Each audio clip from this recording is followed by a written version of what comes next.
Channel. దేశ రాజధాని ఢిల్లీలో పేరు మోసిన గ్యాంగ్స్టర్ హషీం బాబా భార్య జోయా ఖాన్ ను పోలీసులు అరెస్ట్ చేశారు. ఆమె దగ్గర నుంచి 270 గ్రాముల హెరాయిన్ ను స్వాధీనం చేసుకున్నారు. హెరాయిన్ విలువ అంతర్జాతీయ మార్కెట్లో ₹1 కోటి ఉంటుందని పోలీసులు అంచనా వేస్తున్నారు. జైల్లో ఉన్న భర్త హషీం బాబా నేర సామ్రాజ్యాన్ని ఆమె దగ్గర నుండి నడిపిస్తుంది. ముఠాను నడిపిస్తూ చట్టవిరుద్ధమైన కార్యకలాపాలు నిర్వహిస్తుంది. ఎలాంటి అనుమానాలు రాకుండా నేర సామ్రాజ్యాన్ని నడిపిస్తుంది. తాజాగా హెరాయిన్ తో పట్టుబడటంతో ఆమె వ్యవహారం బయటపడింది. హషీం బాబాపై హత్య, దోపిడీ, ఆయుధాల అక్రమ రవాణా వరకు ఇలా డజన్ల కొద్దీ కేసులు ఉన్నాయి. ఇక జోయా ఖాన్ బాబా మూడో భార్య. 2017లో హషీం బాబాను వివాహం చేసుకునే ముందు జోయా మరొక వ్యక్తిని వివాహం చేసుకుంది. విడాకుల తర్వాత బాబాతో పరిచయం ఏర్పడింది. వీరిద్దరూ ఈశాన్య ఢిల్లీలో ప్రేమలో పడ్డారు. బాబా జైలు పాలైన తర్వాత జోయా ముఠా కార్యకలాపాలను నిర్వహిస్తోంది.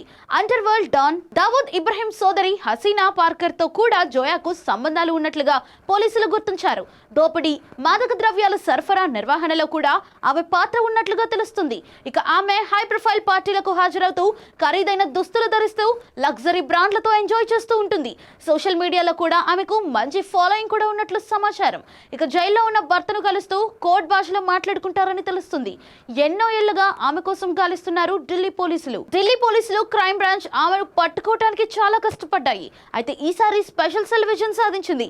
నిఘా సమాచారం మేరకు పోలీసులు ఈశాన్య ఢిల్లీలోని వెల్కమ్ ప్రాంతంలో జోయాను అరెస్ట్ చేశారు.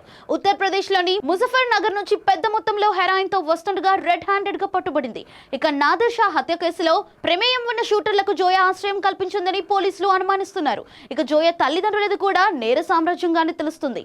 అలాగే లారెన్స్ బిష్నోయ్ గ్యాంగ్ తో కూడా మంచి సంబంధాలు ఉన్నట్లుగా పోలీసులు అనుమానిస్తున్నారు.